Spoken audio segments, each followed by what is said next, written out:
ನೆಲದ ನೋವಾಗಿ ಕಾಲದ ಹೂವಾಗಿ ಹರಡುವವರು ನೀವಣ್ಣ. ಮಳೆಯಾಗಿ ಬೆಳೆಯಾಗಿ ಲೋಕಕ್ಕೆ ಬರುವಾಗಿ ಅನ್ನದ ಹಾಡಿನ ನಾಡ ಜೀವಗಳು ನೀವಣ್ಣ.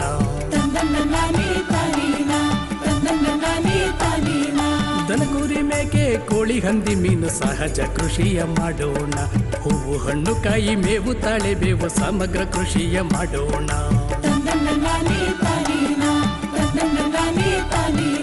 ಟ್ರ್ಯಾಕ್ಟರ್ ಟಿಲ್ಲರ್ ಕುಯ್ಲಿನ ಯಂತ್ರ ಸುಧಾರಿತ ಕೃಷಿ ಮಾಡೋಣ.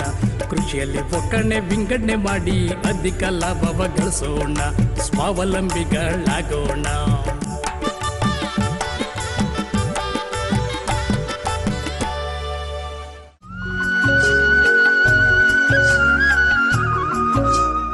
ಸರಿಸುಮಾರು 1000 ವರ್ಷಗಳ ಹಿಂದೆ ದೊಡ್ಡಬಲ್ಲ ಎಂಬ ಸಂದೇಶವಾಹಕನ ಹೆಸರಿನಿಂದ ಕರೆಯಲ್ಪಟ್ಟಿರುವ ಊರು ಇಂದಿನ ದೊಡ್ಡಬಳ್ಳಾಪುರ ಎಂದು ಇತಿಹಾಸದಿಂದ ತಿಳಿದು ಬರುತ್ತದೆ.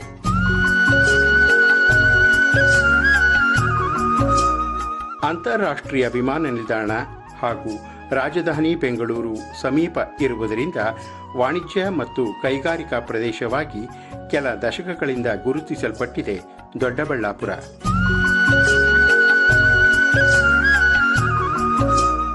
ಕೃಷಿಗೆ ಸಂಬಂಧಿಸಿದಂತೆ ರೇಷ್ಮೆ ಇಲ್ಲಿನ ಪ್ರಮುಖವಾಗಿ ಕಂಡುಬರುವ ಬೆಳೆಯಾಗಿದೆ. ರಾಗಿ ಬೆಳೆ ನಿರೀಕ್ಷೆಯಂತೆ ಅಧಿಕವಾಗಿದ್ದು, ಉಳಿದಂತೆ ಖುಷ್ಕಿ ಮತ್ತು ನೀರಾವರಿ ಜಮೀನುಗಳಲ್ಲಿ ಅಲ್ಪಾವಧಿಯ ತಳಿಯಾದ 28, 26 ಬೆಳೆಯಲಾಗಿತ್ತು. ದೀರ್ಘಾವಧಿ ಬೆಳೆಗಳಾದ MR1, MRR ಮತ್ತು L5 ತಳಿಗಳನ್ನು ಬೆಳೆಸಲು ಶಿಫಾರಸು ಮಾಡಲಾಗಿತ್ತು.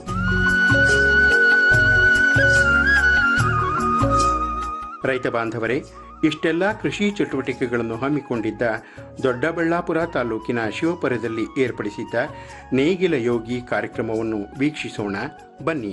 ಪ್ರೀತಿಯ ರೈತ ಬಾಂಧವರೇ ಹಾಗೂ ನೆಚ್ಚಿನ ಚಂದನ ವಾಹಿನಿಯ ವೀಕ್ಷಕರೇ, ತಮಗೆಲ್ಲರಿಗೂ ಕೃಷಿ ಇಲಾಖೆಯ ಪ್ರಾಯೋಜಿತ ನೇಗಿಲ ಯೋಗಿ ಕಾರ್ಯಕ್ರಮದ 12ನೇ ಸರಣಿ ಕಾರ್ಯಕ್ರಮಕ್ಕೆ ಪ್ರೀತಿಯ ಸ್ವಾಗತ. ಪ್ರಿಯ ವೀಕ್ಷಕರೇ, ಇವತ್ತು ನಾವು ಬೆಂಗಳೂರು ಗ್ರಾಮಾಂತರ ಜಿಲ್ಲೆಯ ದೊಡ್ಡಬಳ್ಳಾಪುರ ತಾಲೂಕಿನ ಶಿವಪುರ ಗ್ರಾಮದಲ್ಲಿ ಈ ಒಂದು ಸರಣಿ ಕಾರ್ಯಕ್ರಮವನ್ನು ಹಮ್ಮಿಕೊಂಡಿದ್ದೀವಿ. ಸಾಕಷ್ಟು ಜನ ಅಂದರೆ ಈ ಒಂದು ಕಸಬಾ ಹೋಬಳಿಯ ಎಲ್ಲ ಗ್ರಾಮಸ್ಥರು ಇಲ್ಲಿ ಇಲ್ಲಿ ಆಗಮಿಸಿದ್ದಾರೆ. ತಮಗೆಲ್ಲರಿಗೂ ಕೃಷಿ ಇಲಾಖೆಯ ಪರವಾಗಿ ಮತ್ತು ಚಂದನ ವಾಹಿನಿಯ ಪರವಾಗಿ ಪ್ರೀತಿಪೂರ್ವಕ ಸ್ವಾಗತ ಕೋರ್ತೇವೆ.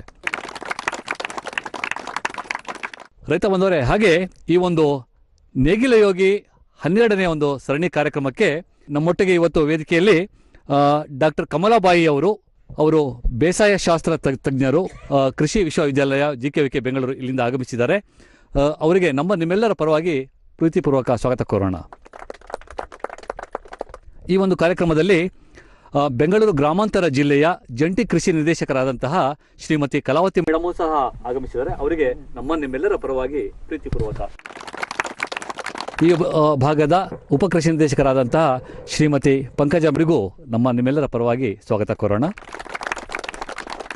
ಕೊನಘಟ್ಟ ಗ್ರಾಮ ಪಂಚಾಯಿತಿಯ ಉಪಾಧ್ಯಕ್ಷರಾದಂತಹ ಶ್ರೀಮತಿ ಸುಮಂಗಲ ಮೇಡಮ್ ಅವರು ಸಹ ನಮ್ಮೊಟ್ಟಿಗಿದ್ದಾರೆ. ಅವರಿಗೆ ನಿಮ್ಮೆಲ್ಲರ ಪರವಾಗಿ. ಹಾಗೆಯೇ ಈ ಒಂದು ಭಾಗದ ಗ್ರಾಮ ಪಂಚಾಯಿತಿಯ ಸದಸ್ಯರಾದ ಅಂಬರೀಶ್ ಅವರು ಸಹ ಅಲ್ಲಿ ಆಗಮಿಸಿದ್ದಾರೆ ಈ ಒಂದು ಕಾರ್ಯಕ್ರಮಕ್ಕೆ. ಅವರಿಗೂ ಸಹ ನಾವು ಸ್ವಾಗತ ಕೋರೋಣ. ಕೃಷಿಕ ಸಮಾಜದ ಸದಸ್ಯರಾದಂತಹ ಮುನಿ ಆಂಜನಪ್ಪರು ಸಹ ಈ ಒಂದು ಕಾರ್ಯಕ್ರಮಕ್ಕೆ ಆಗಮಿಸಿದ್ದಾರೆ. ಅವರಿಗೂ ಸಹ ನಾವು ಪ್ರೀತಿಪೂರ್ವಕವಾದ ಸ್ವಾಗತವನ್ನು ಕೋರೋಣ. ರೈತ ಬಂಧುವರು, ಹಾಗೆಯೇ ಈ ಒಂದು ಭಾಗದ ಪ್ರಗತಿಪರ ರೈತರಾದಂತಹ ಶ್ರೀಯುತ ಲಕ್ಷ್ಮೇಗೌಡರು ಸಹ ವೇದಿಕೆಯಲ್ಲಿ ನಮ್ಮೊಡನಿದ್ದಾರೆ. ಅವರು ಏನು ಕೃಷಿಯನ್ನು ಪಾಲಿಸ್ತಾ ಇದ್ದಾರೆ ಅದರ ಬಗ್ಗೆ ಮಾತನಾಡ್ತಾರೆ. ಅವರಿಗೂ ಸಹ ನಿಮ್ಮೆಲ್ಲರ ಪರವಾಗಿ ಸ್ವಾಗತ ಕೋರೋಣ. ಹಾಗೆಯೇ ಈ ಒಂದು ದೊಡ್ಡಬಳ್ಳಾಪುರ ತಾಲೂಕಿನ ಸಹಾಯಕ ಕೃಷಿ ನಿರ್ದೇಶಕರಾದಂತಹ ಶ್ರೀಯುತ ರಾಘವೇಂದ್ರವರು ಸಹ ಆಗಮಿಸಿದ್ದಾರೆ. ಅವರಿಗೂ ಪ್ರೀತಿಪೂರ್ವಕ ಸ್ವಾಗತ. ರೈತ ಬಾಂಧವರೇ, ಇವತ್ತು ಈ ಒಂದು ನೇಗಿಲ ಯೋಗಿ 12ನೇ ಸರಣಿಯ ಕಾರ್ಯಕ್ರಮದಲ್ಲಿ ನಾವು ಕಳೆನಾಶಕ ಮಿತ ಬಳಕೆಗೆ ಪರ್ಯಾಯ ವಿಧಾನಗಳು ಅನ್ನುವ ಒಂದು ವಿಷಯವನ್ನು ಆರಿಸಿಕೊಂಡಿದ್ದೀವಿ. ಈ ವಿಷಯವನ್ನು ಕುರಿತು ಮಾತನಾಡಲಿದ್ದಾರೆ ಡಾಕ್ಟರ್ ಕಮಲಾಬಾಯಿ ಮೇಡಮ್ ಅವರು. ಈಗ ಈ ಒಂದು ಕಾರ್ಯಕ್ರಮವನ್ನು ವಿದ್ಯುಕ್ತವಾಗಿ ನಾವು ಜ್ಯೋತಿ ಬೆಳಗಿಸುವುದರ ಮೂಲಕ ಪ್ರಾರಂಭಿಸೋಣ ಬನ್ನಿ.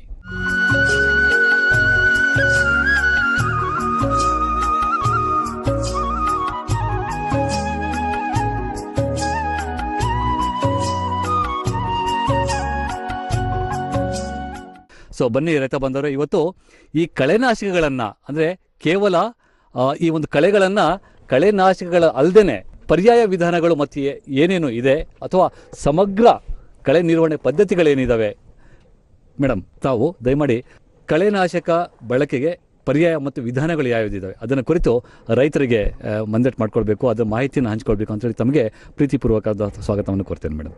ಸೊ ಈ ದಿನ ಶೀರ್ಷಿಕೆ ಹೇಳಿದ್ದಾರೆ ಅಂದರೆ ಕಳೆನಾಶಕವನ್ನು ಹೇಗೆ ಮಿತವಾಗಿ ನಾವು ಬಳಸ್ಕೊಂಡು ಪರ್ಯಾಯ ವಿಧಾನಗಳನ್ನು ಅಳವಡಿಸ್ಕೊಂಡು ನಾವು ಹೇಗೆ ಕಳೆಗಳನ್ನು ನಿಯಂತ್ರಣ ಮಾಡ್ಬೋದು ಅನ್ನೋ ಒಂದು ಅದ್ರ ಬಗ್ಗೆ ಒಂಚೂರು ಮಾತಾಡಲಿಕ್ಕಿದೆ. ಈಗ ಕಳೆ ಅಂದರೆ ಏನು? ನಾವು ಬೆಳಿತೀವಿ ಬೆಳೆ ಜೊತೆಗೆ ಬೇರೆ ಸಸ್ಯಗಳನ್ನು ನೋಡ್ತೀವಲ್ಲ, ನಮಗೆ ಬೇಡದವಾದ ಸಸ್ಯಗಳಿಗೆ ನಾವು ಕಳೆ ಅಂತ ಹೇಳ್ತೀವಿ. ಏನಕ್ಕೆ ಕಳೆ ಬೇಕು? ನಮಗೆ ಕಳೆ ಬೇಡ ಏನಕ್ಕೆ?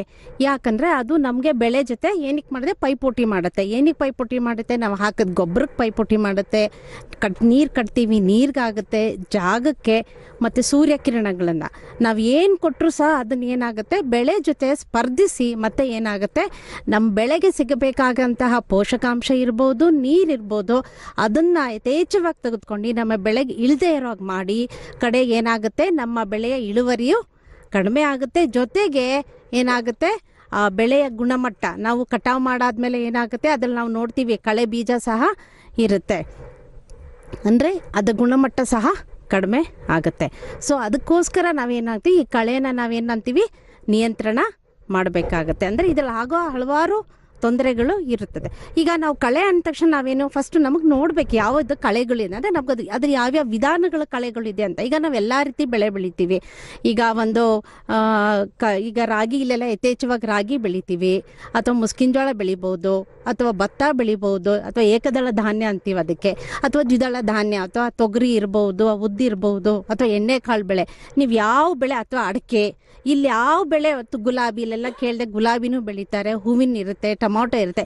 ಯಾವ ಬೆಳೆ ಬೆಳೆದ್ರೂ ಸಹ ಏನಾಗುತ್ತೆ ಅಲ್ಲಿ ಕಳೆ ಅನ್ನೋದನ್ನು ನಾವು ನೋಡ್ತೀವಿ. ಸೊ ಅದನ್ನು ನಾವು ಯಾವಾಗ ಅಂದರೆ ಯಾವ ಥರ ಕಳೆಗಳಿದೆ ಅಂತ ನಾವು ಹೇಳಬೇಕಲ್ಲ. ಈಗ ಕಳೆ ಇದೆ ಅಂದ ತಕ್ಷಣ ಅದು ಕೆಲವುದು ಆ್ಯಕ್ಚುಲಿ ಏನಾಗುತ್ತೆ 3 ಥರ ವಿಧಗಳ ಕಳೆ ಇದೆ. ಒಂದು ನಾವು ನೋಡಿದ ತಕ್ಷಣ ಏನಂತೀವಿ, ಇದು ಕಳೆ ಅಂದರೆ ಅದಕ್ಕೆ ಈಗ ನಮಗೆಲ್ಲ ಹೆಸರು ಹೆಂಗಿದೆ ಅದೇ ಥರ ಕಳೆಗಳಿಗೂ ಸಹ ಹೆಸರಿದೆ, ಬಟ್ ಪ್ರತಿಯೊಂದು ಹೆಸರು ನಾವು ನೆನ್ಪಿಡೋಕ್ಕಾಗಲ್ಲ. ಸೊ ಅದನ್ನೇನು ಮುಖ್ಯವಾಗಿ 3 ವಿಧಗಳಲ್ಲಿ ನಾವು ವಿಂಗಡಿಸಿದೆ. ಒಂದು ಹುಲ್ಲಿನ ಜಾತಿ ಇದೆ, ಇನ್ನೊಂದು ಅಗಲ ಎಲೆ ಥರ ಎಲ್ಲ ನೋಡ್ತೀವಿ, ಮತ್ತು ಇನ್ನೊಂದು ನೀವು ಹೆಚ್ಚಾಗಿ ನೋಡಿರ್ಬೋದು ಜೇಕು ಅಂತೀವಿ, ಅಥವಾ ಕೊನ್ನಾರಿ ಅಂತೀವಿ, ಅಥವಾ ತುಂಗೆ ಅಂತೀವಿ. ಅಂದರೆ ಒಂದೊಂದು ಕಡೆ ಒಂದೊಂದು ಆಡು ಭಾಷೆಯಲ್ಲಿ ಅದನ್ನು ನಾವು ಹೇಳ್ತೀವಿ. ಹೆಚ್ಚಾಗಿ ಈ 3 ವಿಧಗಳ ಕಳೆಗಳನ್ನು ನಾವು ನಮ್ಮ ಕೃಷಿ ಭೂಮಿ ಇರ್ಬೋದು, ಅಥವಾ ತೋಟಗಾರಿಕೆ ಭೂಮಿ ಇರ್ಬೋದು, ಅಥವಾ ಯಾವುದಾದ್ರು ಈ ಅಡಿಕೆ ತೋಟಗಳ ಅಥವಾ ಮಾವಿನ ತೋಟಗಳಲ್ಲಿ ನಾವು ಯಥೇಚ್ಛವಾಗಿ ಈ 3 ವಿಧದ ಕಳೆಗಳನ್ನು ನಾವು ನೋಡ್ತೀವಿ. ಈ ಕಳೆಗಳು ನೋಡಿದಾಗ ಏನು ಮಾಡೋಣ, ಹಾಗೆ ಬಿಡೋಕ್ಕಾಗಲ್ಲ. ಅದಕ್ಕೆ ಈಗ ನೋಡಿ ನಮ್ಗೆ ಹುಷಾರಿಲ್ಲದೆ ಇರುವಾಗ ಕರೆಕ್ಟಾಗಿ ಸಮಯಕ್ಕೆ ನಾವೇನಕ್ಕೆ ಹೋಗ್ತೀವಿ, ಆಸ್ಪತ್ರೆಗೆ ಹೋಗಿ ಏನಿದೆ ಅದಕ್ಕೆ ಔಷಧಿ ನಾವು ತೊಗೊಂಬರ್ತೀವಿ. ಅಂದರೆ ಒಂದು ಸಮಂಜಸವಾದ ಸಮಯ ಇದೆ. ಅಂದರೆ ಒಂದು ಕಳೆ ನಿಯಂತ್ರಣ ಮಾಡಬೇಕಂದ್ರೆ ಯಾವಾಗಲೂ ಹೋಗಿ ಯಾವಾಗಲೂ ನಾವು ಕಳೆನಾಶಕ ಹಾಕೋದು, ಯಾವಾಗಲೂ ಅದು ಕೈ ಕಳೆ ತೆಗಿಯೋದು, ಯಾವಾಗಲೂ ಹೋಗಿ ಎಡೆಕುಂಟೆ ಮಾಡೋದು ಅದು ಮಾಡ್ತೀವ ನಾವು? ಇಲ್ಲ. ಅಂದರೆ ಒಂದು ಸಮಂಜಸವಾದ ಸಮಯ ಇದೆ, ಆ ಸಮಯದಲ್ಲಿ ಮಾತ್ರ ನಾವು ಕಳೆಯನ್ನು ನಿಯಂತ್ರಣ ಮಾಡಬೇಕು. ಆಮೇಲೆ ನೀವು ಮಾಡದಿದ್ರೂ ನಡೆಯುತ್ತೆ. ಯಾಕಂದರೆ ಆ ಬರೋ ಕಳೆ ಬೆಳೆಗೆ ಯಾವ ರೀತಿಯಲ್ಲಿ ಪೈಪೋಟಿ ಆಗಲಿ ಅಥವಾ ಸಿಗುವ ನೈಸರ್ಗಿಕ ಸಂಪನ್ಮೂಲವನ್ನಾಗಲಿ ಅದನ್ನು ಯಾವ ರೀತಿ ಬೆಳೆಗೆ ಪರಿಣಾಮಕಾರಿಯಾಗಿ ಇಳುವರಿ ಮೇಲೆ ಆಗಲಿ ಗುಣಮಟ್ಟಗಳಾಗಲಿ ಪರಿಣಾಮ ಬೀರೋದಿಲ್ಲ. ಹಾಗೆ ರೈತ ಬಂದವರೇ, ನಮ್ಮೊಡನೆ ಬೆಂಗಳೂರು ಗ್ರಾಮಾಂತರ ಜಿಲ್ಲೆಯ ಜಂಟಿ ಕೃಷಿ ನಿರ್ದೇಶಕರಾದಂತಹ ಶ್ರೀಮತಿ ಕಲಾವತಿ ಮೇಡಮ್ ಅವರು ಸಹ ಹಾಜರಿದ್ದಾರೆ. ಅವರು ಮೇಡಮ್ ತಾವು ಕೃಷಿ ಇಲಾಖೆಯಿಂದ ರೈತರಿಗೆ ನೀಡುವಂತಹ ಸವಲತ್ತುಗಳೇನೇನಿದೆ ಮತ್ತು ಸಂಕ್ಷಿಪ್ತವಾಗಿ ಮತ್ತು ಕೃಷಿಯ ಬಗ್ಗೆ ಕುರಿತು ಒಂದೆರಡು ಮಾತಾಡಬೇಕು ಅಂತ ಹೇಳಿ ವಿನಂತಿ ಮಾಡ್ಕೊಳ್ತೇನೆ. ನೀವೆಲ್ಲ ಹೇಳಿದ್ರಿ, ಈಗ ಆಲ್ರೆಡಿ ಎಲ್ಲ ಮಾತಾಡಿದ್ರಿ. ನಿಮ್ಮ ಪರಿಚಯ ತಗೋಬೇಕಾದ್ರೆ ಯಥೇಚ್ಛವಾಗಿ ಈ ಒಂದು ಬೆಂಗಳೂರು ಗ್ರಾಮಾಂತರ ಜಿಲ್ಲೆಯಲ್ಲಿ ರಾಗಿ ಬೆಳೀತಾ ಇದ್ದೀವಿ. ಸೊ ಈ ರಾಗಿ ಏನಿದೆ ಇದು ಪೌಷ್ಟಿಕಾಂಶದಲ್ಲಿ ತುಂಬ ಹೇರಳವಾದಂತಹ ಬೆಳೆ. ಇದರಲ್ಲಿ ನಿಮ್ಗೆ ಗೊತ್ತಿದೆ ಕಬ್ಬಿಣಾಂಶ ಇದೆ, ನಾರಿನಾಂಶ ಇದೆ, ಕ್ಯಾಲ್ಶಿಯಂ ಇದೆ. ಸೊ ಇದೆಲ್ಲ ನಮಗೆ ಆರೋಗ್ಯಕ್ಕೆ ತುಂಬ ಮುಖ್ಯವಾಗಿ ಬೇಕಾದಂತಹ ಪೌಷ್ಟಿಕಾಂಶ ಇದೆ. ಸೊ ಇದನ್ನು ನಾವು ಇಲ್ಲಿ ಬೆಂಗಳೂರು ಗ್ರಾಮಾಂತರ ಜಿಲ್ಲೆಯಲ್ಲಿ ಸುಮಾರು 62,000 ಹೆಕ್ಟೇರಷ್ಟು ರಾಗಿನ ಬೆಳೀತಾ ಇದ್ದೇವೆ. ಅಂದರೆ 69,000 ಹೆಕ್ಟೇರ್ ಏನು ನಮಗೆ ಮುಂಗಾರು ಹಂಗಾಮ್ ಏನು ಪ್ರಮುಖವಾದ ಹಂಗಾಮ್ ಇದೆ, ಅದರಲ್ಲಿ 69,000 ಹೆಕ್ಟೇರಲ್ಲಿ 62,000 ಹೆಕ್ಟೇರಷ್ಟು ನಾವು ರಾಗಿನೇ ಬೆಳೀತಾ ಇದ್ದೀವಿ. ಆ್ಯಕ್ಚುಲಿ ನಮ್ಮದು ಗುರಿ ಏನಿತ್ತು 59,000 ಇದೆ, ಪ್ರತಿ ವರ್ಷ ಅದು ಇನ್ಕ್ರೀಸ್ ಆಗ್ತಾ ಬರ್ತಾ ಇದೆ. ವಿಸ್ತೀರ್ಣ ಹೆಚ್ಚಳ ಆಗ್ತಾ ಇದೆ. ಸೊ ಇದಕ್ಕೆ ಮುಖ್ಯ ಕಾರಣ ಏನಿರ್ಬೋದು? ರಾಗಿ ಗೊತ್ತಿದೆ ನಿಮಗೆಲ್ಲ, ಇದು ಒಂದು ಬರ ತಡೆಯುವಂಥ ಶಕ್ತಿ ಇದೆ, ಹೆಚ್ಚಾಗಿ ಕೀಟ ರೋಗ ಬಾಧೆ ಇಲ್ಲ, ಪೌಷ್ಟಿಕಾಂಶಗಳು ಹೇರಳವಾಗಿದೆ. ಆಮೇಲೆ ಈಗ ಇತ್ತೀಚಿನ ದಿನಗಳಲ್ಲಿ ಪ್ರತಿ ವರ್ಷ ನಮಗೆ ಏನು MSP ಅಂತ ಏನು ಕೊಡ್ತಾ ಇದ್ದಾರೆ, ಮಿನಿಮಮ್ ಸಪೋರ್ಟ್ ಪ್ರೈಸ್, ಕನಿಷ್ಠ ಬೆಂಬಲ ಬೆಲೆ. ಸೊ ಇದು ಹೋದ ವರ್ಷ ನಮಗೆ 4290 ಪ್ರತಿ ಕ್ವಿಂಟಾಲ್ಗೆ ಸಿಕ್ಕಿದೆ. ಈ ವರ್ಷ 4886 ಪ್ರತಿ ಕ್ವಿಂಟಾಲ್ಗೆ ಘೋಷಣೆ ಮಾಡಿದೆ, ಸರ್ಕಾರ ಘೋಷಣೆ ಮಾಡಿದೆ. ಅದರಂತೆ ಇವಾಗೆಲ್ಲ ಪ್ರಕ್ರಿಯೆಗಳು ಏನು ಒಂದು ನೋಂದಣಿ ಪ್ರಕ್ರಿಯೆ, ಪ್ರೊಕ್ಯೂರ್ಮೆಂಟ್ಗೆ ನೋಂದಣಿ ಪ್ರಕ್ರಿಯೆ ಕೂಡ ಶುರುವಾಗ್ತಿದೆ ಮತ್ತು ನಮ್ಮ ರೈತರೆಲ್ಲ ಉತ್ಸುಕರಾಗಿ ಆ ಒಂದು ನೋಂದಣಿನಲ್ಲಿ ಪಾಲ್ಗೊಳ್ತಾ ಇದ್ದಾರೆ. ಸೊ ನಮ್ಮ ಇಲಾಖೆ ವತಿಯಿಂದ ತಗೊಂಡ್ರೆ ನಮ್ಮಲ್ಲಿ ಸುಮಾರು ಹಲವಾರು ಕಾರ್ಯಕ್ರಮಗಳಿದೆ. ನೀವೆಲ್ಲ ಈಗ ಮುಂಗಾರು ಹಂಗಾಮ್ಗೆ ನಮ್ಮ ಬಿತ್ತನೆ ಬೀಜನ ಪಡ್ಕೊಂಡ್ರೆ ಬಿತ್ತನೆ ಬೀಜ ಪೂರೈಕೆ ಕಾರ್ಯಕ್ರಮ ಅಂತ. ಇದರಲ್ಲಿ ಎಲ್ಲ ವರ್ಗದ ರೈತರಿಗೆ, ಅಂದರೆ ಸಾಮಾನ್ಯ ವರ್ಗದ ರೈತರಿಗೆ 50% ಮತ್ತು ಪರಿಶಿಷ್ಟ ಜಾತಿ ಪರಿಶಿಷ್ಟ ಪಂಗಡದ ರೈತರಿಗೆ 75% ನಾವು ಏನು ಮೇಡಮ್ ಇವಾಗ ಹೇಳಿದ್ರು, ಎಲ್ಲೋ ಏನು ಸರ್ಟಿಫೈಡ್ ಆಗಿರುವಂಥ ಅಧಿಕೃತವಾದ ಬಿತ್ತನೆ ಬೀಜ ತಗೊಳ್ಳೋದ್ರಿಂದ ನಿಮಗೆ ಈ ಕಳೆ ನಿಯಂತ್ರಣನ ನೀವು ಸಮರ್ಪಕವಾಗಿ ಮಾಡ್ಬೋದು ಅಂತ. ಸೊ ಇದನ್ನು ನಾವು ಪ್ರತಿ ವರ್ಷ ಅಧಿಕೃತವಾದ ಬಿತ್ತನೆ ಬೀಜಗಳನ್ನ ನಾವು ನಮ್ಮ ರೈತ ಸಂಪರ್ಕ ಕೇಂದ್ರಗಳ ಮೂಲಕ ವಿತರಿಸ್ತಾ ಇದ್ದೀವಿ. ಇದು ಮ್ಯಾಕ್ಸಿಮಮ್ ಒಂದು ರೈತರಿಗೆ 2 ಹೆಕ್ಟೇರ್ ತನಕ ಮಿತಿ ಇರುತ್ತೆ. ಅಥವಾ ಅವ್ರ ವಿಸ್ತೀರ್ಣ ಕಡಿಮೆ ಇದ್ದರೆ ಯಾವುದು ಕಡಿಮೆನೋ ಅದ್ರ ಪ್ರಕಾರ ನಾವು ವಿಸ್ತೀರ್ಣಕ್ಕೆ ಮಿತಿಗೊಳಿಸಿ ಒಂದು ಸಬ್ಸಿಡಿ ಸಹಾಯಧನದಡಿ ಬಿತ್ತನೆ ಬೀಜನ ಮಾರಾಟ ಮಾಡ್ತಾ ಇದ್ದೀವಿ. ಈ ವರ್ಷ ನಮಗೆ 4886 ಕ್ವಿಂಟಾಲಷ್ಟು ನಾವು ಗುರಿ ಇಟ್ಕೊಂಡಿದ್ವಿ. 4444 ಕ್ವಿಂಟಾಲಷ್ಟು ವಿವಿಧ ಬೆಳೆಗಳ ಬಿತ್ತನೆ ಬೀಜನ ನಾವು ರೈತರಿಗೆ ಪೂರೈಕೆ ಮಾಡಿದ್ದೀವಿ. ಬಿತ್ತನೆ ಬೀಜ ಆದಮೇಲೆ ಈಗ ನಾವು ಮಣ್ಣಿಗೆ ಬಂದರೆ ನಮ್ಮದು ಮಣ್ಣಿನ ಫಲವತ್ತತೆ ಏನಿದೆ ಅದನ್ನು ತೊಗೊಂಡ್ರೆ ನಮಗೆ ಸಾವಯವ ಇಂಗಾಲ ತುಂಬ ಕಡಿಮೆ ಇದೆ. ನಮ್ಮ ಜಿಲ್ಲೆಯಲ್ಲಂತೂ 0.4%ಗಿಂತ ತುಂಬ ಕಡಿಮೆ ಇದೆ. ಸೊ ಈ ಸಾವಯವ ಇಂಗಾಲನ ನಾವು ಮಣ್ಣಿನಲ್ಲಿ ಹೆಚ್ಚಿಸಬೇಕು ಅಂದರೆ ಇದಕ್ಕೆ ಬೇಕಾಗುವಂಥ ಹಸಿರೆಲೆ ಗೊಬ್ಬರ ಬೀಜ ವಿತರಣೆ ಕೂಡ ನಾವು ಮಾಡ್ತಾ ಇದ್ದೀವಿ. ಸೊ ಈ ಹಸಿರೆಲೆ ಗೊಬ್ಬರ ಬೀಜ ವಿತರಣೆ ಎಲ್ಲ ವರ್ಗದ ರೈತರಿಗೆ 75%. ಸೊ ನಾವು ಪೂರ್ವ ಮುಂಗಾರಿನಲ್ಲಿ ನಾವು ವಿತರಣೆ ಮಾಡಿದ್ದೀವಿ. ಕೆಲವು ರೈತರು ಅದನ್ನು ರೈತ ಸಂಪರ್ಕ ಕೇಂದ್ರದ ಮೂಲಕ ತಗೊಂಡಿದ್ದಾರೆ, ಹಾಕ್ಕೊಂಡಿದ್ದಾರೆ. ಸೊ ಇದು ಕೂಡ ಒಂದು ಕಳೆ ನಿಯಂತ್ರಣಕ್ಕೆ ಇದು ಕೂಡ ಸಹಕಾರಿಯಾಗುತ್ತೆ. ಸೊ ಇದನ್ನು ನೀವು ಈ ಒಂದು ಸನ್ನೆಂಪ್ ಡಯಂಚ ಅಂತ ಹೇಳ್ತೀವಿ. ಸೊ ಅದನ್ನು ಮುಂದಿನ ಸಾಲ, ಈ ವರ್ಷ ಹಾಕ್ಕೊಳ್ಳಿಲ್ಲ ಅಂದ್ರೂ ಮುಂದಿನ ಸಾಲಿನಲ್ಲಿ ನೀವು ನಮ್ಮ ರೈತ ಸಂಪರ್ಕ ಕೇಂದ್ರದಿಂದ ಇದನ್ನು ಸಹಾಯಧನದಡಿ ಪಡೆದು ನೀವು ಕಂಪಲ್ಸರಿ ಕಡ್ಡಾಯವಾಗಿ ಇದನ್ನು ಹಾಕ್ಕೊಳ್ಬೇಕು. ಸೊ ಇದರಿಂದ ಸಾವಯವ ಇಂಗಾಲ ಏನಿದೆ ಅದು ಮಣ್ಣಿನಲ್ಲಿ ಯಥೇಚ್ಛವಾಗಿ ಅದು ಸ್ವಲ್ಪ ಹೆಚ್ಚಾಗೋದಕ್ಕೆ ಸಹಕಾರಿಯಾಗುತ್ತೆ. ಹಾಗೆಯೇ ಈ ಒಂದು ಭಾಗದ ಪ್ರಗತಿಪರ ರೈತರಂತಹ ಶ್ರೀಯುತ ಲಕ್ಷ್ಮೇಗೌಡರು ಸಹ ನಮ್ಮೊಟ್ಟಿಗಿದ್ದಾರೆ. ಬನ್ನಿ ರೈತ ಬಾಂಧವರೇ, ಈಗ ಅವರು ಯಾವ ರೀತಿ ಕೃಷಿ ಪದ್ಧತಿಗಳನ್ನು ಅಳವಡಿಸಿಕೊಂಡು ಕೃಷಿಯನ್ನು ಒಕ್ಕಲುತನವನ್ನು ಮಾಡ್ತಿದ್ದಾರೆ ನೋಡೋಣ. ವಿಷಯ ಏನು ಅಂದರೆ, ಇವತ್ತು ಕೃಷಿ ಅಂತಂದರೆ ತುಂಬ ಕಷ್ಟ ಅಂತ ಹೇಳ್ತಾರೆ. ಯಾಕೆ ಕಷ್ಟ ಅಂತಂದರೆ ಅವ್ರು ಮಾಡೋಂಥ ವಿಧಾನಗಳ ಮೇಲೆ ಕಷ್ಟ ಅಂತ ನಾನು ಹೇಳೋಕ್ಕೆ ಇಷ್ಟಪಡ್ತೀನಿ. ಯಾಕಂತಂದರೆ ನನಗಿವತ್ತು ಒಂದು 62 ವರ್ಷ. ಇವತ್ತು ನಾನು ಕೃಷಿನ ಯಾವ ಥರ ಪರ್ಯಾಯವಾಗಿ ಏನೇನು ಮಾಡ್ಕೊಬೋದು ಕೃಷಿ ಅನ್ನೋದ್ರ ಬಗ್ಗೆ ನಿಮಗೆ ಮಾಹಿತಿಯನ್ನು ಇವತ್ತು ಸಂಕ್ಷಿಪ್ತವಾಗಿ ನಿಮಗೆ ತಿಳ್ಸೋಕ್ಕೆ ಇಷ್ಟಪಡ್ತೀನಿ. ಇವತ್ತು ಕೃಷಿ ಅಂತಂದರೆ ನಾನಾ ಥರದ ಕೃಷಿಗಳನ್ನ ಬದಲಾವಣೆ ಮುಖಾಂತರ ನಾವು ಮಾಡ್ಕೊಂಡಾಗ ಕೃಷಿ ಒಳಗಡೆ ಲಾಭದಾಯಕ ಅನ್ನೋದು ನಾನು ಇಷ್ಟಪಡ್ತೀನಿ. ಯಾಕಂತಂದರೆ ಇವತ್ತು ಸಮಗ್ರ ಕೃಷಿ ಅಂತ ಹೇಳ್ತೀವಿ. ಸಮಗ್ರ ಕೃಷಿ ಅಂತಂದರೆ ಸಮಗ್ರ ಕೃಷಿ ಒಳಗಡೆ ಇವತ್ತು ರಾಗಿ ಆಗ್ಬೋದು, ಜೋಳ ಆಗ್ಬೋದು, ಸೂರ್ಯಕಾಂತಿ ಆಗ್ಬೋದು, ತೊಗರಿ ಆಗ್ಬೋದು, ಹುಚ್ಚೆಳ್ಳು ಆಗ್ಬೋದು, ಸಾಸಿವೆ ಆಗ್ಬೋದು. ನಿಜವಾಗಿ ಹೇಳ್ಬೇಕು ಅಂದರೆ ನನಗೆ ಒಂದು 2 ತಿಂಗಳ ಮುಂದೆ ಈಗಿಂತ ಹುಷಾರಿಲ್ದಂಗಾಗಿ ಸ್ವಲ್ಪ ನೋವಾಯಿತು. ಈಗಿಂತ 10 ಜನ ರೈತರು ನನ್ನ ಹುಚ್ಚೆಳ್ಳು ಬೇಕು, ನವಣೆ ಬೇಕು ಅಂತ ಹೇಳಿದ್ರು. ಯಾಕಂದರೆ ಈಗಿಂತ ನಾನು ಹುಚ್ಚೆಳ್ಳು ಸಾಸಿವೆ ಹಾಕೋಕ್ಕಾಗ್ದಿರ ನನಗೆ ನೋವಾಯಿತು, ಸಂಕಟ ಆಯಿತು. ಯಾಕಂತಂದರೆ ನನ್ನೊಬ್ಬ ರೈತನ ನಮ್ಮ ಸಮಾಜದಲ್ಲಿ ಇಂಥದ್ದು ಕೇಳ್ತಾರಲ್ಲ, ಸಮಗ್ರ ಕೃಷಿಕ ಇವನು ಪ್ರಗತಿಪರ ರೈತ ಅಂತ ಕೇಳ್ತಾರಲ್ಲ, ಅದಕ್ಕೋಸ್ಕರ ನಾನು ಸಮಗ್ರವಾಗಿ ಪ್ರತಿಯೊಂದು ರಾಗಿ, ಜೋಳ, ಸಾಸಿವೆ, ಹುಚ್ಚೆಳ್ಳು, ತೆಂಗು, ರಾಗಿ ಮತ್ತು ತೊಗರಿ ಮತ್ತು ಹಣ್ಣಿನ ಗಿಡಗಳು, ಜೇನು ಕೃಷಿ, ಹೈನುಗಾರಿಕೆ, ಕುರಿ ಸಾಕಾಣಿಕೆ, ಅಜೋಲ ಘಟಕ, ಎರೆಹುಳು ಘಟಕ ನಮ್ಮ ಮನೆ ಹತ್ರ ನೀವು ಬಂದು ನೋಡಿದಾಗ ಮಾತ್ರ ನಮಗೆ ನಾವು ಮಾಡೋಂಥ ಪರಿಹಾರಗಳು ಗೊತ್ತಾಗ್ತದೆ. ಯಾಕಂತಂದರೆ ಇವತ್ತು ಸಮಗ್ರ ಕೃಷಿ ಅಂತಂದರೆ ಸಮಗ್ರ ಕೃಷಿ ಒಳಗಡೆ ಉಪಕಸುಗಳಾಗಿ ನಾನಾ ಥರ ಮಾಡ್ಕೊಬೇಕು. ಉಪಕಸುಗಳು ಅಂತಂದರೆ ಕೆಲವ್ರು ಏನು ಹೇಳ್ತಾರೆ, ನಮ್ಮ ಇದಕ್ಕೆ ಒಂದು ಪ್ರೇರಣೆನೂ ಬೇಕಾಗ್ತದೆ. ಯಾಕಂದರೆ ಮೊದಲಿನ ಪ್ರೇರಣೆ ನಮ್ಮ ತಾಯಿ ತಂದೆ ಇದ್ದರು. ಎಣ್ಣೆ ಪ್ರೇರಣೆ ಆಗಿ ಇಲಾಖೆಗಳಾಗ್ಬೋದು, ರೈತರಾಗ್ಬೋದು, ಇವೆಲ್ಲ ಸಮ್ಮುಖದಲ್ಲಿ ನನಗೆ ಪ್ರೇರಣೆ ತುಂಬ ಇದೆ. ಅದರಿಂದ ಪರಿವರ್ತನೆಯಾಗಿ ಈಗ ಸಮಗ್ರ ಕೃಷಿ ಜೊತೆ ಒಳಗೆ ಉಪಕಸುಗಳು ಏನಂದರೆ ಕೆಲವ್ರಿಗೆ ಗೊತ್ತೇ ಇರೋಲ್ಲ. ಇವತ್ತು ಸಮಗ್ರ ಕೃಷಿ ಒಳಗೆ ಉಪಕಸು ಅಂದರೆ ಜೇನು ಸಾಕಾಣಿಕೆ ಮಾಡ್ಬೋದು. ಜೇನು ಸಾಕಾಣಿಕೆ ಒಂದು ಉದಾಹರಣೆಗೆ ತಗೊಂಡಾಗ ಇವತ್ತು ನಾನು ಆರ್ಥಿಕವಾಗಿ ಜೇನು ಸಾಕಾಣಿಕೆಯಿಂದಲೇ ನಿಜವಾಗಿ ಹೇಳ್ಬೇಕಂತಂದರೆ ಇವತ್ತು ನಾನು ದೇವಸ್ಥಾನಕ್ಕೆ ಹೋದರೂ ಸಹ ಕೈ ಮುಗಿತೀನಿ, ಇದ್ದ ಇಷ್ಟಪಡ್ತೀನಿ. ದೇವರು ಅಂತ ನಾನು ನಂಬಿರೋದು ಜೇನು ಕೃಷಿ. ಜೇನು ಕೃಷಿ ಅಂತಂದ್ರೆ ನಮ್ಮ ಸಮಾಜದಲ್ಲಿ ಪರಿಸರ, ಪ್ರಕೃತಿ ನೋಡಿರಿ, ಪ್ರಕೃತಿ ಎಷ್ಟು ಚೆನ್ನಾಗಿದೆ. ಪ್ರಕೃತಿ ಎಲ್ಲ ಅಭಿವೃದ್ಧಿ ಆಗಬೇಕಾದ್ರೆ ಏನು ಅಂತ ನಮ್ಮ ರೈತ ಬಾಂಧವರಿಗೆ ಗೊತ್ತಿಲ್ಲ. ಇವತ್ತು ಪ್ರಕೃತಿ ಅಭಿವೃದ್ಧಿ ಆಗಬೇಕಾದ್ರೆ ಜೇನು ಕೃಷಿ, ಜೇನುಹುಳ ಅಂತಂದರೆ ಇವತ್ತು ಜೇನುದುಂಬಿ, ಸಣ್ಣ ಜೇನುದುಂಬಿ. ಇವತ್ತು ಜೇನು ಅಂತಂದರೆ ಒಂದು 4 ಥರ ಜೇನು ಇರ್ತದೆ. ಹೆಜ್ಜೇನು, ತುಡುವೆ ಜೇನು, ಕೋಲ್ ಜೇನು, ಮುಜ್ಜಂಡಿ ಜೇನು ಅಂತಿರ್ತದೆ. ಪ್ರತಿಯೊಂದು ಜೇನು ಸಹ ನನ್ನ ಹತ್ರ ಇದೆ. ಆ ಜೇನುದುಂಬಿ ಏನು ಮಾಡ್ತದೆ ಅಂದರೆ ಇಟ್ಟಂಥ ಬೆಳೆ ಎಲ್ಲ ರೈತ ಬಾಂಧವರು, ನಾವೆಲ್ಲ ರೈತರು ಎಲ್ಲ ಬೆಳೆ ಇಟ್ಟಿರ್ತೀವಿ. ಇಟ್ಟಂಥ ಬೆಳೆ ಎಲ್ಲ ಬೆಳೆನೂ ಸಹ ಇವತ್ತು ಸಮಗ್ರವಾಗಿ ಹೂ ಬಿಟ್ಟಿರ್ತದೆ. ಅದು ಹೂ ಬಿಟ್ಟಿರೋದು ಗಂಡು ಹೂ ಬಿಟ್ಟಿರ್ತದೆ, ಹೆಣ್ಣು ಹೂ ಬಿಟ್ಟಿರ್ತದೆ. ಆ ಹೆಣ್ಣು ಹೂ ಬಿಟ್ಟಿರೋ ಗಂಡು ಹೆಣ್ಣು ಅನ್ನೋದು ನಮಗೆ ಗೊತ್ತಾಗಲ್ಲ. ಆ ಜೇನುದುಂಬಿ ಏನು ಮಾಡ್ತದೆ ಅಂದರೆ ಆ ಗಂಡುವಿನ ಪರಾಗ ಹೆಣ್ಣುಗೆ ಪರಾಕ್ರಿಯೆ ಮಾಡಿ ಇಳುವರಿ ಜಾಸ್ತಿ ಬರೋಂಥದ್ದು, ಹಣ್ಣು ಬಿಡೋಂಥದ್ದು, ಕಾಳು ಕಟ್ಟೋಂಥದ್ದು, ಈ ಪರಿಸರದಲ್ಲಿರೋಂಥ ಗಿಡ ಮರನೂ ಸಹ ಜೇನುದುಂಬಿನೇ ಅಭಿವೃದ್ಧಿ ಆಗಕ್ಕಂತ ನಾನು ಹೇಳಕ್ಕೆ ಇಷ್ಟಪಡ್ತೀನಿ. ಇವತ್ತು ರೈತ ಬೆಳೆಯಂಥ ಬೆಳೆ ಒಳಗಡೆ ಕನಿಷ್ಠ ಜೇನು ಸಂತತಿ 2 ವರ್ಷದಿಂದ 3 ವರ್ಷ ಇಲ್ಲ ಅಂತಂದರೆ ಇವತ್ತು ನಾವು ಬೆಳೆಯಂಥ ಬೆಳೆ ನಾವು ರೈತರು ಯಾರೂ ಸಹ ನಾವು ಏನು ಮಾಡೋಕ್ಕಾಗಲ್ಲ. ಅದರಿಂದ ಜೇನುದುಂಬಿನ ಸಂರಕ್ಷಣೆ ಮಾಡಿ ಅದನ್ನ ಉಳಿಸೋಂಥ ಕೆಲಸ ಜಾಸ್ತಿ ಮಾಡ್ಬೇಕಂತ ನಾನು ಸಾಕಷ್ಟು ಮೀಡಿಯಾದಲ್ಲಿ, ಮಾಧ್ಯಮದಲ್ಲಿ ಹೇಳ್ತಾ ಇದ್ದೀನಿ. ಪ್ರತಿಯೊಬ್ಬರು ಲಕ್ಷ್ಮೇಗೌಡರ ಆದರೆ ನಿಜವಾಗ್ಲೂ ಯಾವುದಕ್ಕೂ ಒಂದು ಅವಲಂಬಿತವಾಗಿ ಕೃಷಿ ಮಾಡೋ ಅವಶ್ಯಕತೆ ಇರೋದಿಲ್ಲ. ಈಗ ಹೇಳಿದ್ರು, ಅವ್ರು ಇಲ್ದಲೇ ಇದ್ರೂ ಕೂಡ ಅವರ ಜಮೀನಿನಲ್ಲಿ ಕೆಲಸ ನಡೆಯುತ್ತೆ. ಇದೇ ಥರ ಸಾಕಷ್ಟು ಜಿಲ್ಲೆಗಳಲ್ಲೂ ರೈತರು ಇದ್ದಾರೆ. ಏನಂದರೆ ಅಲ್ಲೇ ಒಂದು ಇಂಗ್ಲೀಷ್ನಲ್ಲಿ ನಾಣ್ಣುಡಿ ಇದೆ, there is no shortage of time for a busiest person ಅಂತ. ಅಂದರೆ ತುಂಬ ಲವಲವಿಕೆಯಿಂದ ಅವರ ಮಾಡುವ ವೃತ್ತಿಯಲ್ಲಿ ಏನು ಬ್ಯುಸಿ ಆಗಿರ್ತಾರೆ ಅಂಥವರಿಗೆ 24 ಗಂಟೆ, ನಾವು ಟೈಮ್ ಇಲ್ಲ ಅಂತೀವಲ್ಲ, 24 ಗಂಟೆನೇ ಜಾಸ್ತಿ.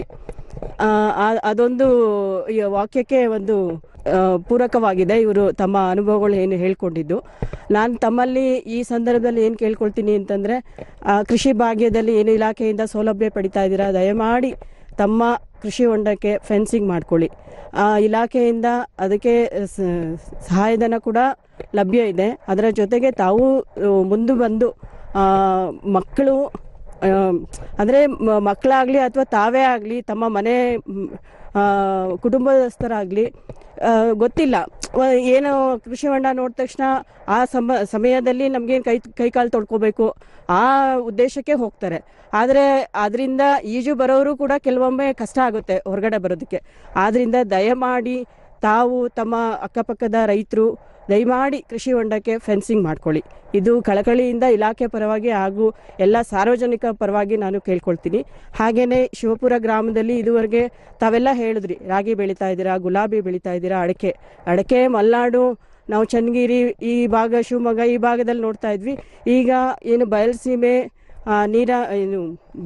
ನೀರಾವರಿ ಇಲ್ದಲೇ ಇರೋ ಜಾಗ ಕೂಡ ಅಡಕೆ ಬಂದಿದೆ. ತಮಗೆಲ್ಲ ಅದ್ರ ಬಗ್ಗೆ ಗೊತ್ತು, ಏನಕ್ಕೆ ಅಡಕೆ ಎಲ್ಲ ಬೆಳೀತಾ ಇದ್ದೀರಾ ಅಂತ. ಹಾಗೆಯೇ ವಿವಿಧ ಬೆಳೆ ಬೆಳೀತಾ ಇದ್ದೀರಾ. ರಾಗಿನಲ್ಲಿ ತಾವು ಕಳೆನಾಶಕಕ್ಕೆ ಕಡಿಮೆನೇ ಔಷಧಿ ಯೂಸ್ ಮಾಡ್ತೀರಾ, ಬಳಕೆ ಮಾಡ್ತೀರಾ. ಆದರೆ ಬೇರೆ ಬೆಳೆಗಳು ಏನು ನೀವು ಬೆಳೀತಾ ಇದ್ದೀರಾ ಅದರಿಂದ ಔಷಧಿಗಳನ್ನ ನೀವು ಯೂಸ್ ಮಾಡ್ತಾ ಇರ್ಬೋದು. ಕಳೆಗಾಗಲಿ ಅಥವಾ ರೋಗ ಕೀಟನಾಶಕ ಅಂತ ಏನು ಈ ಟೊಮೊಟೊಗೆ ಯಥೇಚ್ಛವಾಗಿ ಬೆಳೆಸ್ತಾ ಇದ್ದೀರಾ. ದಯಮಾಡಿ ಒಂದು ಏನು ನೈಸರ್ಗಿಕವಾಗಿ ಹೇಗೆ ಅವನ್ನ ನಾವು ನಿಯಂತ್ರಣ ಮಾಡ್ಬೋದು ಆ ಕ್ರಮಗಳನ್ನ ಅಳವಡಿಸ್ಕೋಬೇಕಾಗಿ ಈ ಸಂದರ್ಭದಲ್ಲಿ ಕೇಳ್ಕೊಳ್ತೀನಿ. ಹಾಗೆಯೇ ಹಿಂದೆ ಏನು ಈಗ ನೀವು ಸುತ್ತಮುತ್ತ ನಿಮ್ಮ ಜಮೀನಲ್ಲಿ ನೋಡ್ತಾ ಇದ್ದೀರಾ, ನಾವು ದೀಪಾವಳಿ ಹಬ್ಬ ಮಾಡಬೇಕು ಅಂದರೆ ಹುಚ್ಚೆಳ್ಳು ಹೂವು ಇಲ್ದಲೇ ದೀಪಾವಳಿ ಹಬ್ಬ ಮಾಡ್ತಾ ಇರಲಿಲ್ಲ. ದೀಪ ಇಡಬೇಕು ಅಂತಂದರೆ ಹೊಸ್ಲಿಗೆ ಹುಚ್ಚೆಳ್ಳು. ಈಗ ಎಲ್ಲಿದೆ ಹುಚ್ಚೆಳ್ಳೇ ನೋಡ್ತಾ ಇಲ್ಲ. ಎಲ್ಲೋ ಗ್ರಾಮದಲ್ಲಿ ಒಬ್ಬರೋ ಇಬ್ಬರೋ ಈಗ ಲಕ್ಷ್ಮೇಗೌಡರು ಅಂತವರು ಇಂಟ್ರೆಸ್ಟ್ ಇಟ್ಟು ಬೆಳೀತಾ ಇದ್ದಾರೆ. ಆದ್ದರಿಂದ ದಯವಿಟ್ಟು ತಾವು ಅಂದರೆ ಸಿಂಗಲ್ ಮೊನೋಕ್ರಾಪು ಒಂದೇ ಬೆಳೆಗೆ ಮೊರೆ ಹೋಗಬೇಡಿ. ಭೂಮಿ ಫಲವತ್ತತೆ ಕಾಪಾಡೋ ಅವಶ್ಯಕತೆ ಇದೆ. ಇವತ್ತೇನು ನಾವು ಹಿಂದೆ 140 ನಮ್ಮ ರಾಜ್ಯಾದ್ಯಂತ 140 ಲಕ್ಷ ಹೆಕ್ಟೇರು ಜಮೀನಿದ್ದು ಏನು ನಮ್ಮ ಬೆಳೆಗಳು ಆವರಿಸ್ಕೊಂಡಿದ್ವು. ಇವತ್ತು ಏನು 25-30 ವರ್ಷಗಳಲ್ಲಿ ಅದು 85,500 ಲಕ್ಷ ಹೆಕ್ಟೇರು 85,500 ಲಕ್ಷ ಹೆಕ್ಟೇರ್ಗೆ ಕುಸಿದಿದೆ ನಮ್ಮ ವಿಸ್ತೀರ್ಣ. ಅಂದರೆ ಬೆಳೆಯುತ್ತಿರುವ ಜನಸಂಖ್ಯೆಗೆ ನಮ್ಮ ಏನು ವಿಸ್ತೀರ್ಣ ಕುಗ್ತಾ ಇದೆ ಅದ್ರ ಒತ್ತಡನೂ ಇದೆ. ಬೆಳೆಯುತ್ತಿರೋ ಜನಸಂಖ್ಯೆಗೆ ಆಹಾರ ಉತ್ಪಾದನೆ ಮಾಡಬೇಕನ್ನೋ ಒತ್ತಡ ಇದೆ. ಆ ದಾವಾಂತದಲ್ಲಿ ದಯವಿಟ್ಟು ಜಾಸ್ತಿ ಪೆಸ್ಟಿಸೈಡು, ರಾಸಾಯನಿಕ ಗೊಬ್ಬರಗಳು, ಈ ರಾಸಾಯನಿಕ ಗೊಬ್ಬರಗಳ ಅವಶ್ಯಕತೆ ಇದೆ, ಇಲ್ಲ ಅಂತಲ್ಲ. ಮೊದಲು ನೀವು ಬೆಳೆ ತಗೋಬೇಕಾದ್ರೆ ದಯಮಾಡಿ ಕೊಟ್ಟಿಗೆ ಗೊಬ್ಬರ ಯೂಸ್ ಮಾಡಿ ಆಮೇಲೆ ರಾಸಾಯನಿಕ ಗೊಬ್ಬರ ಅಲ್ಪ ಪ್ರಮಾಣದಲ್ಲಿ ಯೂಸ್ ಮಾಡ್ಕೊಳ್ಳಿದ್ರೆ ನೀವು ಖಂಡಿತ ನಿಮ್ಮ ಆರೋಗ್ಯ, ಜನಗಳ ಆರೋಗ್ಯನ ಕಾಪಾಡ್ಕೊಳ್ಬೋದು. ಹಾಗೆಯೇ ರೈತ ಬಾಂಧವರೇ, ದೊಡ್ಡಬಳ್ಳಾಪುರ ತಾಲೂಕಿನ ಸಹಾಯಕ ಕೃಷಿ ನಿರ್ದೇಶಕರಾದಂತಹ ಶ್ರೀಯುತ ರಾಘವೇಂದ್ರರವರು ಸಹ ಈ ಒಂದು ಕಾರ್ಯಕ್ರಮದಲ್ಲಿ ಹಾಜರಿದ್ದಾರೆ. ಅವರು ದೊಡ್ಡಬಳ್ಳಾಪುರ ಒಂದು ತಾಲೂಕಿನಲ್ಲಿ ಏನು ಕೃಷಿಯನ್ನು ತಗೊಳ್ಕೊಳ್ತಾ ಇದ್ದಾರೆ ಮತ್ತು ರೈತರು ಯಾವ ರೀತಿ ಇದೊಂದು ಅಳವಡಿಸ್ಕೊಂಡು ಆರ್ಥಿಕವಾಗಿ ಸದೃಢರಾಗಿದ್ದಾರೆ, ಸಬಲೀಕರಣರಾಗಿದ್ದಾರೆ, ನೋಡೋಣ ಬನ್ನಿ. ನಿಮಗೆಲ್ಲ ಗೊತ್ತಿರೋ ಹಾಗೆ ನಮ್ಮ ತಾಲೂಕಿನಲ್ಲಿ ಒಟ್ಟಾರೆಯಾಗಿ 5 ಹೋಬಳಿ ಇದೆ, 28 ಗ್ರಾಮ ಪಂಚಾಯಿತಿಗಳಿಂದ ಇದ್ದು ಅದರಲ್ಲಿ 302 ಗ್ರಾಮಗಳನ್ನು ಒಳಗೊಂಡಿರುತ್ತದೆ. ನಮ್ಮ ದೊಡ್ಡಬಳ್ಳಾಪುರ ತಾಲೂಕಿನ ಒಂದು ಭೌಗೋಳಿಕ ವಿಸ್ತೀರ್ಣ ಸುಮಾರು 78,252 ಹೆಕ್ಟರ್ಗಳಷ್ಟಾಗಿದ್ದು, ಅದರಲ್ಲಿ ಸಾಗುವಳಿಗೆ ನಮ್ಮ ಏನು ಕೃಷಿ ಬೆಳೆಗಳ ವಿಸ್ತೀರ್ಣ 25,800 ಹೆಕ್ಟರ್ಗಳಷ್ಟು ನಮ್ಮ ಕೃಷಿ ಬೆಳೆಗಳನ್ನ ಬೆಳೆಯಲಾಗ್ತಿದೆ. ಅದೇ ರೀತಿ ಒಂದು ನಮ್ಮ ಏನು ಕರ್ನಾಟಕದ ಕೃಷಿ ವಲಯಗಳಲ್ಲಿ ನಮ್ಮ ದೊಡ್ಡಬಳ್ಳಾಪುರ ತಾಲೂಕು ಪೂರ್ವ ಒಣ ವಲಯ ಅಂತ ಅದನ್ನು ವಿಭಾಗ ಮಾಡಲಾಗುತ್ತೆ. ಅಂತಂದರೆ ಏನಪ್ಪ ಅಂತಂದರೆ, ಇದರಲ್ಲಿ ನಮ್ಮ ತಾಲೂಕಿನಲ್ಲಿ ಒಟ್ಟಾರೆಯಾಗಿ ವಾಡಿಕೆ ಮಳೆ ಒಂದು ವರ್ಷಕ್ಕೆ ಸುಮಾರು 757 ಮಿಲಿಮೀಟರ್ಗಳಷ್ಟು ವಾಡಿಕೆ ಮಳೆಯಾಗಿದೆ ಪ್ರತಿ ವರ್ಷ. ಅದರಂತೆ ಈ ವರ್ಷ ನಮಗೆ ಈವರೆಗೂ ಸುಮಾರು 858 ಮಿಲಿಮೀಟರ್ಗಳಷ್ಟು ಮಳೆಯಾಗಿದ್ದು, ವಾಡಿಕೆಗಿಂತ 14% ಹೆಚ್ಚಾಗಿಯೇ ಮಳೆಯಾಗಿದೆ. ಇದರಲ್ಲಿ ಅದೇ ರೀತಿ ಮಣ್ಣಿನ ನೀವು ಲಕ್ಷಣ ನೋಡೋದಾದರೆ, ಹೆಚ್ಚಾಗಿ ನಮ್ಮ ತಾಲೂಕಿನಲ್ಲಿ ಕೆಂಪು ಮಿಶ್ರಿತ ಒಂದು ಮಣ್ಣನ್ನು ನೀವು ನೋಡ್ಬೋದಾಗಿದೆ. ಅದರಲ್ಲಿ ನಮ್ಮ ಕೃಷಿ ಬೆಳೆಗಳು ಯಾವುದು ಪ್ರಮುಖ ಅಂತ ನೀವು ನೋಡಿದ್ರೆ ಪ್ರಪ್ರಥಮ ಸ್ಥಾನದಲ್ಲಿ ನೀವೆಲ್ಲರೂ ಸುತ್ತಮುತ್ತ ಕಾಣ್ತಾ ಇರ್ಬೋದು, ರಾಗಿಯೇ ಪ್ರಥಮ ಸ್ಥಾನ. 25,800 ಹೆಕ್ಟರಲ್ಲಿ ಸುಮಾರು 21,000 ಹೆಕ್ಟರ್ಗಳಷ್ಟು ರಾಗಿ ಬೆಳೆಯಲಾಗ್ತಿದೆ ನಮ್ಮ ತಾಲೂಕಲ್ಲಿ. ಅದು ಪ್ರತಿ ವರ್ಷ ಅದರದ ಪ್ರದೇಶ ಜಾಸ್ತಿ ಆಗ್ತಾನೆ ಹೋಗ್ತಿದೆ. ಅದಕ್ಕೆಲ್ಲ ಕಾರಣ ನಮ್ಮ ಸರ್ಕಾರದ ಬೆಂಬಲ ಯೋಜನೆಯಡಿ ರಾಗಿನ ಖರೀದಿ ಮಾಡ್ತಾ ಇರೋದ್ರಿಂದ ಪ್ರತಿ ವರ್ಷ ರಾಗಿ ವಿಸ್ತೀರ್ಣ ಹೆಚ್ಚಾಗ್ತಿದೆ. ಎರಡನೇದಾಗಿ ಏಕದಳ ಬೆಳೆಗಳಲ್ಲಿ ಮುಸ್ಕಿನ ಜೋಳ ಸುಮಾರು 3,500 ಹೆಕ್ಟರ್ಗಳಷ್ಟರಲ್ಲಿ ನಮ್ಮ ತಾಲೂಕಿನಲ್ಲಿ ಬೆಳೆಯಲಾಗ್ತಿದೆ. ಅದ್ರ ಜೊತೆಗೆ ಏನು ದ್ವಿದಳ ಧಾನ್ಯಗಳಲ್ಲಿ ಮೊದಲನೇದಾಗಿ ತೊಗರಿ ಬೆಳೆಯಲಾಗ್ತಿದೆ, ಎರಡನೇದ ಹೆಚ್ಚಾಗಿ ಅವರೇ ಬೆಳೆಯನ್ನು ಸಹ ಬೆಳೆಯಲಾಗ್ತಿದೆ ನಮ್ಮ ತಾಲೂಕಿನಲ್ಲಿ. ರೈತ ಬಂದವರೇ, ಇಷ್ಟೊತ್ತು ತಾವೆಲ್ಲ ಇಲ್ಲಿ ವಿಷಯವನ್ನು ಮಂಡಿಸಿದ್ದಾರೆ. ಆಮೇಲೆ ಎಲ್ಲ ಒಂದು ಕೃಷಿ ಮತ್ತು ಇಲಾಖೆಯ ಸವಲತ್ತುಗಳ ಬಗ್ಗೆ ಮಾಹಿತಿ ನೀಡಿದ್ದಾರೆ. ಈಗ ಕೃಷಿಕರೊಡನೆ ಅಂದರೆ ರೈತರೊಡನೆ ನೇರವಾದ ಒಂದು ಸಂವಾದ. ತಮ್ಮ ಏನಾದರೂ ಸಂದೇಹಗಳು, ಪ್ರಶ್ನೆಗಳಿದ್ದಲ್ಲಿ ಕೈ ಎತ್ತುವ ಮೂಲಕ ತಾವು ಪ್ರಶ್ನೆ ಕೇಳಬೇಕು. SP ಮುನಿರಂಗ ಸ್ವಾಮಿ ಅಂತ. ನಮ್ಮ ಒಂದು ರಾಗಿ ಬೆಳೆಯಲ್ಲಿ ಈ ವರ್ಷ 2 ವರ್ಷದಿಂದ ಈಚೆಗೆ ರಾಗಿ ಬೆಳೆ ಅಂತದೇ ಪೈರು ಬೆಳೀತದೆ, ರಾಗಿ ಇರಲ್ಲ. ಅದು ಒಂದು ಕಡೆ ಜಾಸ್ತಿ ಆಗಿಬಿಟ್ಟೈತೆ. ಎರಡನೇದು ಸ್ವಾಮಿ ಬೆಳೆದಂಗೆ ಬೆಳೀತದೆ, ಸ್ವಾಮಿಯನ್ನೂ ಆಗಲ್ಲ, ಅದು ಕಡೆ ವಿಪರೀತ. ಯಜಮಾನ್ರೆ, ಫಸ್ಟ್ ನೀವು ಅದನ್ನ ಬಿತ್ತನೆ ಬೀಜನ ಎಲ್ಲಿನ ತಗೊಂಬಂದೆ, ಅಧಿಕೃತ ಒಂದು ಸಂಸ್ಥೆ ತಂದಿದ್ದೀರಾ ಅದನ್ನ ನೋಡಿ, ಮತ್ತೆ ಅದನ್ನ ನೋಡ್ಬಿಟ್ಟು ನೀವು ಫಸ್ಟು ಇದು ಈ ಥರ ಒಂದು ಪ್ರಾಬ್ಲಮ್ ಹಾಸನದಲ್ಲೂ ನಡೀತು.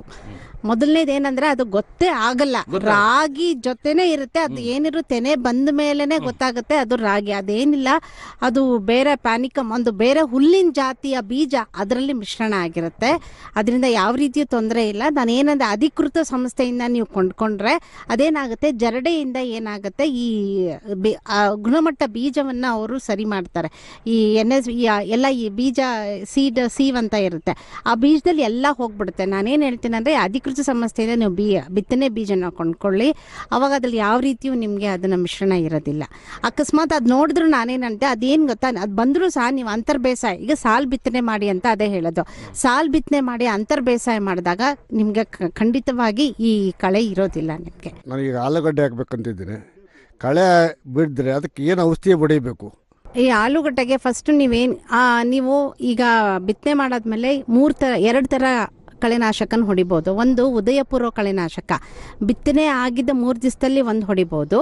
ಬಿತ್ತನೆ ಆಗಿದ್ದ ಒಂದು 15-20 ದಿವಸದಲ್ಲಿ ಇನ್ನೊಂದು ಉದಯೋತ್ತರ ಕಳೆನಾಶಕನ ಹೊಡಿಬೋದು. ಒಂದು ಆಲೂಗಡ್ಡೆಗೆ ನೀವು ಹಲವಾರು ಕಳೆನಾಶಕ ಇದೆ, ಮೆಟ್ರಿಬ್ಯೂಸಿನ್ ಅನ್ನೋದಿದೆ, ಅದನ್ನು ಹೊಡಿಬೋದು. ನೀವು ಈ ಬಿತ್ತನೆ ಮಾಡಿದ ಸಮಯದಲ್ಲಿ, ಯಾಕಂದರೆ ಇಲ್ಲಿ ನಾವು ಹೇಳೋ ಕಳೆನಾಶಕ ಇಲ್ಲಿ ಸಿಗುತ್ತೋ ಇಲ್ವೋ ಗೊತ್ತಿಲ್ಲ, ಅದಾಗಲ್ಲ. ನೀವು ಬಿತ್ತನೆ ಸಮಯದಲ್ಲಿ ಬೇಕಾದ್ರೆ ನನ್ನ ದೂರವಾಣಿ ಸಂಖ್ಯೆ ತಗೊಳ್ಳಿ, ನೀವು ಅಂಗಡಿಗೆ ಹೋಗ್ತೀರಲ್ಲ ಕಳೆನಾಶಕ ಕೊಂಡ್ಕೊಳ್ಳುವಾಗ, ಅಲ್ಲಿ ಯಾವ ಕಳೆನಾಶಕ ಇದೆ ಅಂತೇಳಿ ಅದನ್ನ ನೀವು ಕೊಂಡ್ಕೊಳ್ಳಿ, ಅದರದ ಪ್ರಮಾಣ ಎಷ್ಟು ಹಾಕಬೇಕು ಅಂತ ಹೇಳಿ ನಾನು ನಿಮ್ಗೆ ಹೇಳ್ತೀನಿ. ಪ್ರತಿಯೊಂದು ನೇಗಿಲ ಯೋಗಿ ಸರಣಿ ಕಾರ್ಯಕ್ರಮದಲ್ಲಿ ಕೊನೆಯ ಹಂತದಲ್ಲಿ ಒಂದು ಪ್ರಶ್ನೆ ಕೇಳಲಾಗುತ್ತೆ. ಅದಕ್ಕೆ ಸರಿಯಾದ ಉತ್ತರ ರಾಜ್ಯವ್ಯಾಪಿ ಎಲ್ಲ ರೈತರು ನೀಡ್ತಾರೆ. ಅದರಲ್ಲಿ ಆ ಒಂದು ಸರಿಯಾದ ಉತ್ತರ ನೀಡಿದ ಅದೃಷ್ಟವಂತ ರೈತರು ಈ ಒಂದು ಲಕೋಟೆಯಲ್ಲಿ ಇದ್ದಾರೆ. ಈಗ ನಾನು ಈ ಭಾಗದ ಗ್ರಾಮ ಪಂಚಾಯಿತಿಯ ಉಪಾಧ್ಯಕ್ಷರಾದಂತಹ ಶ್ರೀಮತಿ ಸುಮಂಗಲ ಮೇಡಮ್ ಅವರಿಗೆ ಮೇಡಮ್ ದಯಮಾಡಿ ಇದರಲ್ಲಿ ಸರಿಯಾದ ಉತ್ತರ ನೀಡಿದಂತಹ ಅದೃಷ್ಟವಂತ ವಿಜೇತರ ಹೆಸರುಗಳಿದ್ದಾವೆ. ಈ ಒಂದು ಗಾಜಿನ ಕುಂಡದಲ್ಲಿ ದಯಮಾಡಿ ಎಲ್ಲ ಒಂದು ಚೀಟಿಗಳನ್ನು ಹಾಕಿ. ಈಗ ಮೊದಲ ಅದೃಷ್ಟವಂತ ವಿಜೇತ ಯಾರು ಅನ್ನೋದು ಒಂದು ಚೀಟಿ ಐತಿ ಮೇಡಮ್, ಕೊಡಿ. ಮೊದಲ ಅದೃಷ್ಟವಂತ ವಿಜೇತರು ಶ್ರೀಯುತ ಸುರೇಶ್ ಹನುಮಂತಪ್ಪ ಲಿಂಗಸ್ಗೂರು ಮರಗಂತನಲ್ ಈ ಒಂದು ಭಾಗದಿಂದ ಅದೃಷ್ಟವಂತ ವಿಜೇತರಾಗಿದೆ. ದಯಮಾಡಿ ಎಲ್ಲರೂ ಚಪ್ಪಾಳೆಯ ಮೂಲಕ ಅವರಿಗೆ ನಾವು ಅಭಿನಂದನೆ ಸಲ್ಲಿಸೋಣ. ನಮ್ಮ ಜಂಟಿ ಕೃಷಿ ನಿರ್ದೇಶಕರಾದಂಥ ಕಲಾವತಿ ಮೇಡಮ್ ಅವರು ದಯಮಾಡಿ ಎರಡನೇ ಅದೃಷ್ಟವಂತ ವಿಜೇತರು ಯಾರು ಆಯ್ಕೆ ಮಾಡ್ಕೋಬೇಕು.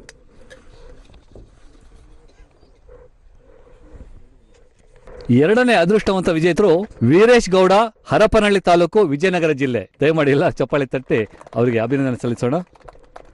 ಮೂರನೇ ಅದೃಷ್ಟವಂತ ವಿಜೇತರು ಯಾರು? ದಯಮಾಡಿ ಬನ್ನಿ ಮುನಿಯಾಂಜನಪ್ಪನವರ ಬನ್ನಿ, ದಯಮಾಡಿ ಬನ್ನಿ. ಮೂರನೇ ಅದೃಷ್ಟವಂತ ವಿಜೇತ ಒಂದು ಚೀಟಿಯನ್ನು ಎತ್ತಿ ನನಗೆ ದಯಮಾಡಿ ಕೊಡಿ, ನೋಡೋಣ ಯಾರು ಆ ಮೂರನೇ ಅದೃಷ್ಟವಂತ ವಿಜೇತ. ಈಗ ನೋಡೋಣ. ಪ್ರಿಯಲತಾ ಹೆಚ್, ಕಂಕನಾಡಿ, ಮಂಗಳೂರು ಮೂರನೇ ಅದೃಷ್ಟವಂತ ವಿಜೇತರು. ಎಲ್ಲರಿಗೂ ಮತ್ತೊಮ್ಮೆ ಅವರಿಗೆ ಅಭಿನಂದನೆಗಳನ್ನು ಸಲ್ಲಿಸೋಣ ಚಪ್ಪಾಳೆಯ ಮೂಲಕ. ರೈತ ಬಾಂಧವರೇ ನಮಸ್ಕಾರ. ನೇಗಿಲಯೋಗಿ ಕಾರ್ಯಕ್ರಮದ 12ನೇ ಸಂಚಿಕೆಯ ಪ್ರಶ್ನೆ ಕೇಳುವ ಸಮಯ ಈಗ ನಿಮ್ಮ ಮುಂದೆ. ಪ್ರಶ್ನೆ: ಕೃಷಿ ಬೆಳೆಗಳಲ್ಲಿ ಕಳೆ ನಿಯಂತ್ರಣಕ್ಕೆ ಯಾವ ಪದ್ಧತಿ ಉತ್ತಮ? ಉತ್ತರ 1 ಭೌತಿಕ ಪದ್ಧತಿ, ಉತ್ತರ 2 ರಾಸಾಯನಿಕ ಪದ್ಧತಿ. ಪ್ರಶ್ನೆ ಮತ್ತೊಮ್ಮೆ: ಕೃಷಿ ಬೆಳೆಯಲ್ಲಿ ಕಳೆ ನಿಯಂತ್ರಣಕ್ಕೆ ಯಾವ ಪದ್ಧತಿ ಉತ್ತಮ? ಉತ್ತರ 1 ಭೌತಿಕ ಪದ್ಧತಿ, ಉತ್ತರ 2 ರಾಸಾಯನಿಕ ಪದ್ಧತಿ. ನಿಮ್ಮ ಉತ್ತರನ ಕಳಿಸಲು ನಮ್ಮ ವಾಟ್ಸಪ್ ಸಂಖ್ಯೆ 9480118811. ವಾಟ್ಸಪ್ ಸಂಖ್ಯೆ ಮತ್ತೊಮ್ಮೆ 9480118811. ಉತ್ತರಗಳನ್ನು ಇಂದು ರಾತ್ರಿ 8 ಗಂಟೆ ಒಳಗೆ ಮಾತ್ರ ಕಳುಹಿಸಲು ಅವಕಾಶ. ಈ ಒಂದು ಕಾರ್ಯಕ್ರಮದ ಯಶಸ್ಸಿಗೆ ಕಾರಣೀಭೂತರಾದಂಥ ಈ ಒಂದು ದೊಡ್ಡಬಳ್ಳಾಪುರ ತಾಲೂಕಿನ ಕಸಬಾ ಹೋಬಳಿಯ ಎಲ್ಲ ಗ್ರಾಮಸ್ಥರು ಸಹ ಆಗಮಿಸಿ ಯಶಸ್ವಿಗೊಳಿಸಿದ್ರ ತಮಗೆ ಕೃಷಿ ಇಲಾಖೆಯ ಪರವಾಗಿ ಮತ್ತು ಚಂದನ ವಾಹಿನಿಯ ಪರವಾಗಿ ತುಂಬು ಹೃದಯದ ಧನ್ಯವಾದಗಳನ್ನು ಸಲ್ಲಿಸ್ತೇವೆ. ನಮಸ್ಕಾರ. ನೇಗಿಲ ಯೋಗಿ ರೈತರೊಂದಿಗೆ ಸಂವಾದದ ಸರಣಿ ಕಾರ್ಯಕ್ರಮ. ಸ್ನೇಹಿತರೆ, ಕಾರ್ಯಕ್ರಮ ವೀಕ್ಷಿಸಿ, ಕೇಳುವ ಪ್ರಶ್ನೆಗಳಿಗೆ ಉತ್ತರಿಸಿ, ಬಹುಮಾನ ಗೆಲ್ಲಿ. ಪ್ರತಿ ತಿಂಗಳ 2 ಹಾಗೂ 4ನೇ ಶುಕ್ರವಾರ ನಾವು ನಿಮ್ಮೊಂದಿಗೆ ನೇಗಿಲ ಯೋಗಿಯೊಡನೆ. ಪ್ರಾಯೋಜಕರು ರಾಜ್ಯ ಕೃಷಿ ಇಲಾಖೆ.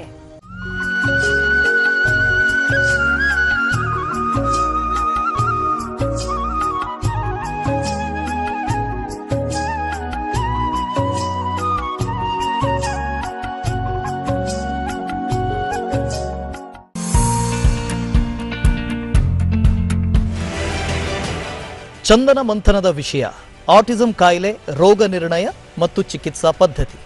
ಭಾಗವಹಿಸುತ್ತಿರುವವರು ಡಾಕ್ಟರ್ ರಾಜೇಂದ್ರ ಕುಮಾರ್ ಎಂ, ಹೆಚ್ಚುವರಿ ಪ್ರಾಧ್ಯಾಪಕರು, ಮಕ್ಕಳ ಮತ್ತು ಕೌಮಾರ ಮನೋವೈದ್ಯಕೀಯ ವಿಭಾಗ, ನಿಮಾನ್ಸ್. ಡಾಕ್ಟರ್ ರೂಪೇಶ್ ಬಿಎನ್, ಹೆಚ್ಚುವರಿ ಪ್ರಾಧ್ಯಾಪಕರು, ಕ್ಲಿನಿಕಲ್ ಸೈಕಾಲಜಿ ವಿಭಾಗ, ನಿಮಾನ್ಸ್. ಈ ಕಾರ್ಯಕ್ರಮವು ಗುರುವಾರ ಸಂಜೆ 7:30ಕ್ಕೆ ನಿಮ್ಮ ದೂರದರ್ಶನ ಚಂದನ ವಾಹಿನಿಯಲ್ಲಿ ಪ್ರಸಾರವಾಗಲಿದೆ.